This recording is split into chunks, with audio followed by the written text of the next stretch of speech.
Hello students, मैं doctor Gauri Bhatnagar Sanskrit tutorials में आपका स्वागत है। अभिज्ञान शाकुंतलम कालिदास द्वारा रचित नाटक हम पढ़ रहे थे, उसके 6वां अंक पूर्ण हो गया था पिछले वीडियो में। 7वां अंक शुरू करेंगे अब हम। देखें, इसका प्रवेशक मैंने आपको बताया था वो होता है जिसमें द्वितीय और तृतीय श्रेणी के पात्रों के माध्यम से पिछले अंक और इस अंक की कथा को जोड़ा जाता है और आगे की कथा के बारे में बताया जाता है। देखें, ततः प्रविशति नाक लासिका। इसके पश्चात नाक कहते स्वर्ग को, लासिका में नर्तकी, स्वर्ग की नर्तकी प्रवेश करती है। नाग लासिका और नर्तकी स्वर्ग नर्तकी कहती है। आज्ञप्तम ही गुरुना नारदेन यथा, गुरु नारद ने मुझे जैसी आज्ञा दी है। एतेषु एव दिवसेषु, कि इन दिनों में मर्तलोकात् उत्तीर्णेन, मृत्युलोक से आए हुए राजर्षिना दुष्यंतेन, राजर्षि दुष्यंत को भगवता पुरंदर से प्रिय कारणा दानव वन निमित्तम गंतव्यम, महाराज इंद्र का प्रिय करने के वाले राजा दुष्यंत को दानव वन निमित्तम, दानव वध के लिए गंतव्यम जाना है। यावद अभ्यर्च इमम ही आप्रच्छमानम निक्षिपति, तो जब तक आप्रच्छमान विदाई दिए जाते हुए इन राजा के अभ्यर्चम इमम, इन राजा के भजन अर्चना करके इन्हें निक्षिपति रखते हैं। तावादेव मया, तब तक मुझे विबुध प्रत्यक्षम, देवताओं के सामने मंगल निमित्तम, मंगल के लिए क्यों प्रेक्षणकम दर्शितव्यम, कुछ दृश्य दिखाना है। तत्तम कामपि लासिकाम अन्विष्य, तो तुम किसी लासिका में नर्तकी को अन्विष्य ढूंढकर संगीतशाला स्वागच्छेति, संगीतशाला में आ जाओ। ये किसने कहा? नारद ने। तद यावत लासिकाम अन्वेषण, तो तब तक मैं किसी नर्तकी को ढूंढती हूँ। परिक्रम लोग घूमकर देखकर कहती है, का पुनः ऐसा ग्रहित वर नैपथ्य हर्षितो उत्कृष्ट पेवित गच्छामि, कहती फिर यह कौन है जो वर नेपथ्य, सुंदर वस्त्रों को, श्रेष्ठ वस्त्रों को धारण किए हुए, 20 मिनट हो गए,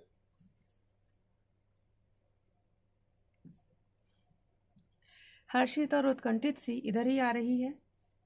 कथम प्रिय सखी आमर मंजरी, कैसे प्रिय सखी आमर मंजरी,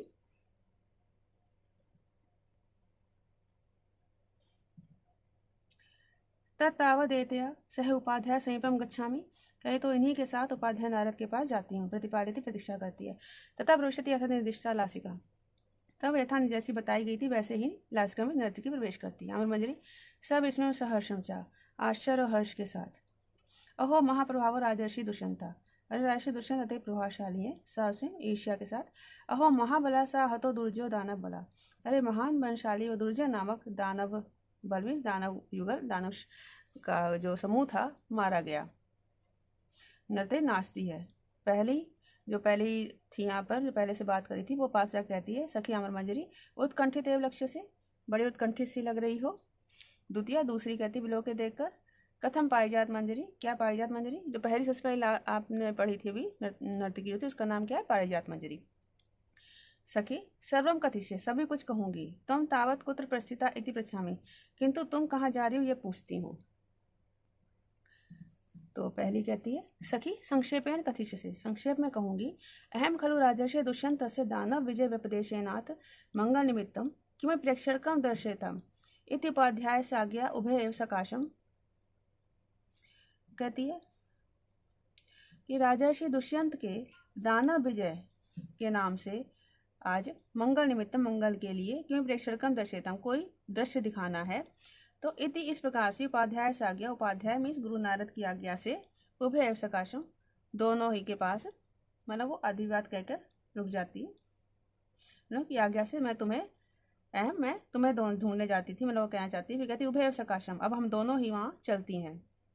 दूसरी उत्कंठा से कहती है, आसीद अवसर एतस्य, इसका अवसर तो था, उचित था। इदानी पुनः मर्त्यलोक प्रसिद्ध है तस्मिन् महाराजे कस्य दर्शते, लेकिन इस महाराज के मनुष्यलोक को प्रस्थान किए जाने पर अब ये किसे दिखाया जाना है। मतलब पहली आशंका के साथ कहती सखी कि महेंद्र से मनोरथां संपाद्य गत उत अन्यथा, कहते क्या इंद्र के मनोरथों को पूर्ण करके गए हैं, अथवा उत अन्यथा, अथवा वैसे ही चले गए हैं। मतलब इंद्र का मनोरथ क्या था? दानवों को मारना, दुर्जय नामक दैत्यों को संहार करना। तो कहते उनका मनोरथ पूर्ण हो गया, वैसे ही चले गए। दूसरी बोलती है, सखी सुनो, अद्यैव गो सर्ग समय, आज ही गोधूलि के समय, नवरम दुजरे दानव जीवी सर्वस्वम शेषम गृहीत्वा, दुष्ट दानव के सर्वस्व शेष प्राण सर्वस्व को लेकर गृहीत्वा लेकर, और यावत त्रिदश विलासिनी सरसहदानी अवनीम अभिप्रस्थिता, देवताओं की स्त्रियों के सरस हृदय प्रेम में हृदयों को लेकर अवनी प्रस्थिता पृथ्वी की ओर चल पड़े हैं। अतश्च में हर्षोत्कंठा नाम कारणम, तो यही मेरे हर्षोत्कंठा का कारण है। पहली कहती सखी, तो या प्रियम निवेदितम, तुमने प्रिय समाचार दिया है। यदि उपाध्यायन, जो गुरु नारद ने पूर्ववंश आयुषिना पुरता कार्यम कर्तुम आज्ञप्तम तदेव गीतम कृत्वा इहैव कुर्वम, कहते तो ये जो गुरु नारद जी ने हमें पूर्ववंश के राजा दुष्यंत के सामने कार्यम कर्तुम आज्ञप्तम कार्य करने की आज्ञा दी है, तदेव गीतम कृत्वा, उसे गीत गाकर इहैव कुर्म, यही पूर्ण कर लेते हैं। दूसरी कहती यत्ते रोस्ते, जैसा तुमको अच्छा लगे। पहली बोलती तदेवम गीतम मया आलापितम, तो जो गीत मुझे गाना था, तो या वा अथवा तुम्हें गाना था, सहनत्र्यावा, साथ में नाचते हैं। दूसरी कहती सखी एवं गुरु ऐसा ही करते हैं, उभय गायता, दोनों गीत गाते हैं। अविषय गमनम कंचन अन्यम च सरागमाली मधुसमय अन्यम करोति विसंज्ञम पात्यमानम भूम्याम, कहते आली, हे सखी, मधुसमय कंचन अविषय गमनम, अभी कह रही मधुसमय बसंत का समय, कंचन किसी को, अविषय गमनम दूसरे देश में जाने से रहित अथवा अन्य विषयों के ज्ञान से रहित, करोति बना रहा है, अन्यम किसी को, सरागम प्रेम से युक्त कर रहा है, भूम्याम पृथ्वी पर, पात्यमानम गिराए जाते हुए, अन्यम किसी को, विसंज्ञम चेतना रहित कर रहा है। मतलब वो गीत गा रहे हैं कि हे सखी, बसंत का समय किसी की तो दूसरे देश में जाने से रहित बना रहा था, विषय ज्ञान से रहित बना रहा है, किसी को प्रेम पूर्ण बना रहा है, और किसी को भूमि पर गिराए जाते हुए चेतना शून्य कर रहा है। मतलब वो कह रहे कि बसंत ऋतु आने पर प्रेम का पति पत्नी जो है वो अन्य स्थान पर एक दूसरे को छोड़कर नहीं जा पा रहे हैं। युवक युवतियों के बीच प्रेम का भाव जागृत हो रहा है, और जो व्यक्ति अपने प्रिय से अलग है वो विराग्नि में जल रहा है और अत्यंत कष्ट का अनुभव कर रहा है। तो आली, हे सखी, मधुसमय कंचन अविषय गमनम, मधुसमय में बसंत का समय किसी को तो दूसरे देश में जाने से रहित, अन्यम सरागम किसी को प्रेम से युक्त प्रेम पूर्ण, अन्यम भूम्याम पात्यमाम विसंज्ञम करोति, और किसी अन्य को भूमि पर गिराए जाते हुए चेतना शून्य कर रहा है। इति उभय नर्तित्व निष्कांत, इस पर दोनों नृत्य करती निकल जाती हैं। ये यहाँ पे प्रवेशक समाप्त हो गया। इसको प्रवेशक समाप्त होने क्या, पिछले में जहाँ मातली आयत हुआ था वहां से लेकर अब अगले अंक की कथा को जोड़ा गया है कि राजा पृथ्वी की तरफ चल पड़े हैं, युद्ध समाप्त हो चुका है। तथा प्रवेशति रथ यानी रथा ध्रुव राजा दुष्यंत मातलिश्च, इसके पश्चात रथ मार्ग से रथ पर बैठे राजा दुष्यंत और मातली प्रवेश करते हैं। राजा कहता मातले अनुष्ठित निदेशो अपि मध्वता सत्क्रिया विशेषात अनुपयुक्तम इव आत्मानम समर्थ्य, कहता है अनुष्ठित निदेशो अपि, आदेश का पालन करने वाला भी मैं, मध्वता इंद्र के, सत्क्रिया विशेषात विशेष सत्कार के कारण, आत्मानम अनुपयुक्तम इव समर्थ्य, अपने आप को अनुपयुक्त सा समझ रहा हूँ, मतलब उन्होंने जितना मेरा सत्कार किया है मैं उसके योग्य नहीं हूँ। मातली कहता उभयम अपि अपरितेषम, दोनों ही ओर असंतोष है, मतलब दोनों ही असंतुष्ट हैं। क्यों, कुतः, क्योंकि, इसका कारण बता रहा है। प्रथमो उपकृत मरुत्पता प्रतिपत्या लघु मन्यते भवान गणयत वदान विस्मितो भवता सो अपि न सत्क्रिया गुणा, कहता भगवान मरुत्पता प्रतिपत्या, आप इंद्र के द्वारा, कि मरुत्वत इंद्र का एक नाम है, विशेषण है, जो कि ऋग्वेद में भी आया है। तो भगवान आप मरुत्वता इंद्र के द्वारा प्रतिपत्या किए गए, प्रथम उपकृतम, आप इंद्र के द्वारा किए प्रतिपत्या किए गए, प्रतिपत्या समान के कारण, प्रथम उपकृत पहले उपकार को, लघु मन्यते तुच्छ समझ रहे हैं, और सो अपि वह भी, अर्थात वह इंद्र भी, भवता अवदान विस्मितो, वह इंद्र भी आपके अवदान विस्मितो पराक्रम से चकित होकर, सत्क्रिया गुणा सत्कार के गुणों को, ना गणयति नहीं समझ रहे हैं। मतलब दूसरे से कहते हैं कि आपने जिस प्रकार से दुर्जय नामक दानव कण को मारकर इंद्र पर बड़ा उपकार किया है, तो इसके लिए इंद्र ने आपका सम्मान किया है। तो आप जो है इंद्र द्वारा इससे सम्मान किए हुए को अपने के आगे अपने जो पहले की उपकार को मीन्स अपने पहले किए कार्य को जो दानव को मारा है उसको आप कम समझ रहे हैं। और इंद्र जो है वो आपने इतना बड़ा उनका कार्य किया है, तो वो जो है अपने द्वारा किया जो उन्होंने सत्कार किया है उसको वो उस इतने बड़े कार्य के आगे कम समझ रहे हैं। तो भगवान मरुत्वता प्रतिपत्ति आप इंद्र के द्वारा किए प्रतिपत्तिया सम्मान के कारण प्रथम उपकृतम पहले किए उपकार को लघु मनते तुच्छ समझ रहे हैं, कम समझ रहे हैं।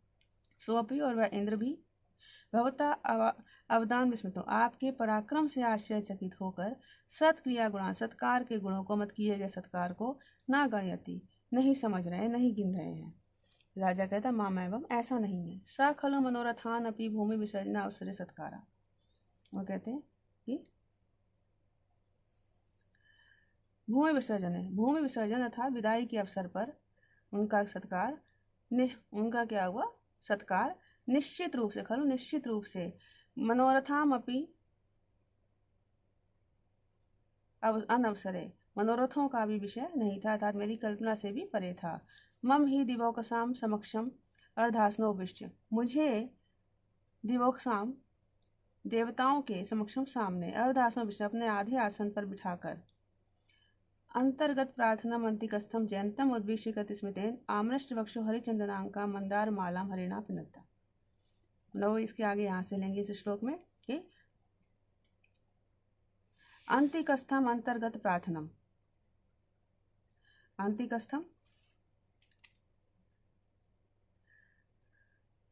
समीप अस्थम समीप बैठे हुए अंतर्गत प्रार्थनम मन में इच्छा रखने वाले जयंतम उद्विष्य जयंत को देखकर कृत स्मृतिन मुस्कुराते हुए हरिणा इंद्र के द्वारा आमृष्ट वक्ष हरिचंदनांका पहुँचे गए वक्ष स्थल के हरिचंदन से अंकित मंदार माला पिनद्दा पहनाई गई। क्या मतलब हुआ कि देवताओं के सामने ने मुझे आसन पर बिठाया और अपनी मंदार माला जो उन्होंने पहन रखी थी वो मुझे पहनाया, उससे मेरा मान बढ़ाया। तो कहते हैं कि फिर से मम्मी मुझे दिवोक्साम समक्षम देवताओं के सामने आधे आसन पर बिठाकर अंतिकस्थम अंतर्गत प्रार्थना पास में बैठे हुए और मन में इच्छा कैसी इच्छा माला पहनने की मन में माला पहनने की इच्छा रखने वाले जयंतम उद्विष्य अपने पुत्र जयंत को देखकर प्रतिष्ठितन मुस्कुराते हुए हरिणा इंद्र के द्वारा आमृष्ट वक्ष हरिचंदन अंका पहुँचे गए वक्ष स्थल के हरिचंदन में चंदन से अंकित मंदार पुष्पों की माला पिनद्दा पहनाई गई। मातली कहता है किम नाम आयुष्मानम नरेश्वराम नारहति कहते हैं आयुष्मान आप उन अमरेश्वरा अमर कहते हैं देवताओं को अमरेश्वर देवताओं के स्वामी अर्थात इंद्र से क्या पाने के योग्य नहीं है। पश्य देखें सुख पर से हरे रुभिय कृतम त्रिदिवम उद्धृत दानव कंटकम तब शरय उधना नत पर्व भी पुरुष के शनिश्य पुराणक है। अधुना अब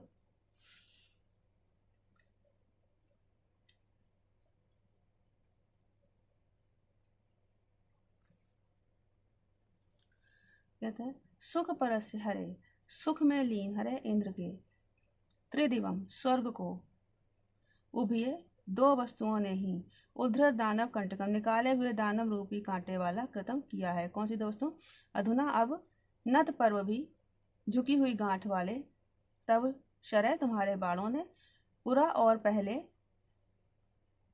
नत पर्व दोबारा अर्थ लेंगे झुके हुए अग्रभाग वाले पुरुष के नरसिंह के नख नाखूनों ने मतलब पहले नरसिंह रूपी जब भगवान शिव विष्णु ने अवतार लिया था तब उन्होंने दानवराज हिरण्यकश्यप को मारा था और इस तरह देवताओं को उसके भय से दूर किया था। वैसे ही अब दुष्यंत ने उस दानव दुर्जय को मारकर इंद्र के उसको दूर किया है। तो कहते हैं कि सुख पर से सुख में लीन इंद्र के त्रिदिवम स्वर्ग को उभिये दो वस्तुओं ने ही उद्धृत दानव कंटकम निकाले गए दानव रूपी कांटे वाला बनाया है। किसने अधुना अब तो नत पर्व भी तब शरय झुके हुए गांठों वाले तुम्हारे बाणों ने और पहले झुकी हुई अग्रभाग वाले पुरुष के नरसिंह के नाखूनों ने। राजा कहता अत्र खलु शतक्रतो रे महिमा इस विषय में इंद्र की महिमा है। सिद्ध्यंति कर्मसु मैं स्वपि यन नियोज्य संभावना गुणमभिः तम ईश्वराणाम किम वा भविष्य दारुणस्तमसाम विभेदसाम तम चेत सहस्र किरणो धुरी ना करिष्यत। कहता है कि यत जो नियोज्य सेवक महसु बड़े बड़े कर्मसु कार्यों में अपि भी सिद्ध्यंति सफल हो जाते हैं। कहते जो सेवक बड़े बड़े कार्यों में भी सफल हो जाते हैं तम उस ईश्वराणाम संभावना गुणम अवेहि, उसे स्वामियों की ही महिमा का प्रभाव समझो। यही सो कहना चाहता है कि मैं तो इंद्र का सेवक हूँ, इंद्र की महिमा के कारण ही ऐसा हुआ है। तो ये राजा दुष्यंत कहना चाहता है। किंवा अथवा क्या, अरुण तमसा, अरुण अंधकारों का, मिमेता नाश करने वाला, अभविष्यत हो सकता है, चेत यदि सहस्त्र किरणा सूर्य तम उसे धूरी ना आकर्षित आगे ना करता। अरुण जो सूर्य का सारथी है, तो कहते हैं कि नहीं तो अगर सूर्य उसे आगे ना करे तो क्या अरुण जो है वो अंधकार को दूर कर सकता है। मीन्स कहने का भाव यह है कि जो सूर्य का सारथी अरुण अंधकार नष्ट करने में समर्थ होता है, परंतु उसका समर्थ नहीं है, अभी तो सूर्य का प्रताप ही इसमें कारण है, सूर्य की महिमा में इसमें कारण है। वैसे इंद्र के द्वारा नियुक्त मेरे द्वारा जो उस दानव समूह का वध किया गया है वो इंद्र की ही महिमा का फल है। मेरा अपना पराक्रम तो बस कहने मात्र है, क्योंकि सेवकों के बड़े बड़े काम को संपन्न जो है वो स्वामियों की महिमा से ही किए जाते हैं। इसे देखने की बारी कि यथ जो नियोज्य सेवक महस्सु कर्मसु अपि सिद्ध्यंति, बड़े बड़े कामों को करने में भी सफल हो जाते हैं, तम ईश्वराणाम संभावना गुणम अवेहि, उसे उनके स्वामियों की महिमा का प्रभाव ही समझो। किंवा अथवा क्या, अरुण तमसा, अरुण अंधकार का नाश करने वाला अभिषित हो सकता था, चेत यदि सहस्त्र किरणा धूरी नाकर्षित, अगर सूर्य उसको आगे नहीं करता, मतलब अगर सूर्य आगे ना करता तो क्या अरुण जो है वो अंधकार का नाश करने वाला हो सकता था। मातली कहते हैं सदृशम तब एतत्, ये आपके योग्य है, कहना आपके अनुकूल है। स्तोकम अंतरम कुछ दूर जाकर आयुष्मान इता पश्य नाग पृष्ठ प्रतिष्ठितम सौभाग्यम आत्मयशसा, इधर स्वर्ग तल पर प्रतिष्ठित नाग स्वर्ग के तल पर प्रतिष्ठित हुए अपने यश की महिमा को देखो। वीक्षिति शेषेषु सुंदरीणाम वर्ण में कल्पलतांतरेषु संचित गीत क्षमम अर्थत्वम दिवोक्सात चरितम लिखन्ति। कहते अमी दिवोक्सा, ये देवता सुर सुंदरीणाम विच्छिति शेषे, देव स्त्रियों के विचित्र अंगराग से चंदन से बचे हुए वर्ण, अंगरा में श्रेय पर लेप से बचे हुए वर्ण रंगों से, कल्पलतांतरेषु कल्पलता के पत्तों पर, गीत क्षमम गीत के योग्य, अर्थ तत्व विषय को संचित सोचकर, तो चरित्रम लिखन्ति आपके चरित्र को लिख रहे हैं। तो कहते हैं अमी दिवोक्सा, ये देवता सुर सुंदराम विचित्र दिवांगनाओं के अंगराग से बचे हुए वर्ण रंगों से, कल्पलतांतरेषु कल्पलता के पत्तों के ऊपर, गीत क्षम अर्थम गीत के योग्य विषय को सोचकर आपके चरित्र को लिख रहे हैं। मतलब कह रहे हैं कि आपने जो दुर्जन नामक दानव गण का वध किया है तो सारे देवता आपके पराक्रम से प्रभावित हैं, इसलिए आपकी प्रशंसा को, आपके यश को अपनी अपनी कल्पना से गीत बनाकर कल्पलता के पत्तों के ऊपर लिख रहे हैं। राजा बोलता है मातले असुर संप्रहारो सुखेन पूर्वेदु दिवम अधिरोहता मया न लक्षिता स्वर्ग मार्गा, असुरों पर प्रहार के लिए उत्सुक मैंने पहले दिन दिवम अधिरोहता स्वर्ग पर चढ़ते हुए, न लक्षिता स्वर्ग मार्गा स्वर्ग का मार्ग नहीं देखा था, कतम अस्मिन पथि बनताम वर्तम, अब हम वायु के किस मार्ग में हैं। इस वीडियो में इतना ही। साथ बने रहने के लिए धन्यवाद।